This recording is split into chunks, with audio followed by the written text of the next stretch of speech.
They are patently false, yet disinformation campaigns and conspiracy theories have become a fact of our lives these days, particularly in politics. Most get ignored, even laughed off. But there is one theory suggesting Canadians will be forced into COVID-19 internment camps. Those with positive tests will be immediately required to quarantine in designated government facilities. Evan Dyer brings us the story this morning. Well, COVID has, of course, supercharged conspiracy theories. There's the theory that the whole pandemic is a hoax. There's also the theory, of course, that it's real but caused by governments, the so-called plandemic. But we are now seeing one making the rounds after being promoted by an elected official in the Ontario Parliament. That is Randy Hillier, who was expelled from the PC government by Premier Doug Ford last year, and who gave a speech in the legislature 2 weeks ago based on a tender put up by the Ontario government looking for a contractor to provide housing for people who've been required to quarantine for 14 days but have no place to stay. Randy Hillier interpreted those as quarantine camps or internment camps. Surely this government is aware of the intentions to build these isolation camps from coast to coast. And my question to the Premier is, how many of these camps will be built? And how many people does this government expect to detain?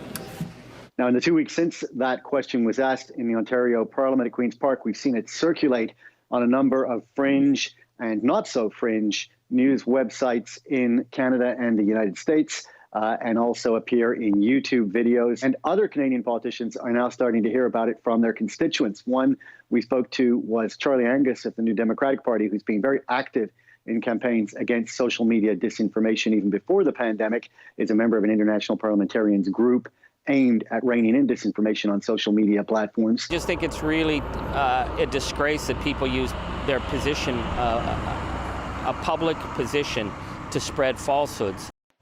Those with positive tests will be immediately required to quarantine in designated government facilities. This is damaging people's confidence, and I have people who are really, really afraid. And I every night on Facebook, I'm dealing with people from across the country who are sending me messages, and I'm saying to them, listen, nobody is coming to break into your house to force you to take a mumps vaccine. Honest, it's not going to happen. This is Canada. And we also learned yesterday that this particular conspiracy theory has even reached the ears of the Prime Minister of Canada. I was chatting with a group of students the other day, and a young woman asked me about COVID internment camps, and I had to explain that as we consume increasing amounts and various sources of information online and around us, we need to continue to be attentive to source. We need to continue to be attentive to comparing various reports and looking for trusted sources.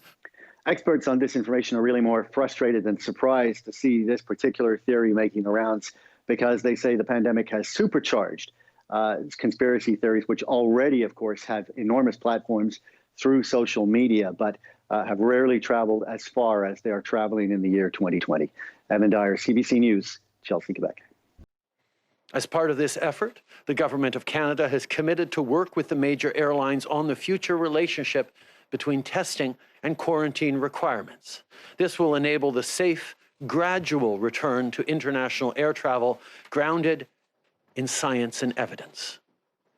On top of these flight cancellations, we're bringing in other measures as well. Starting next week, all international passenger flights must land only at the following 4 airports: Vancouver, Calgary, Toronto, and Montreal.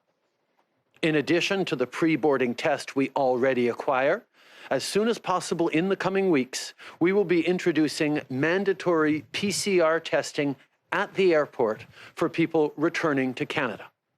Travelers will then have to wait for up to 3 days at an approved hotel for their test results at their own expense, which is expected to be more than $2,000.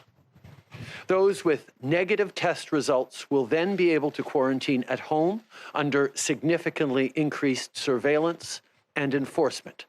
Those with positive tests will be immediately required to quarantine in designated government facilities to make sure they're not carrying variants of potential concern.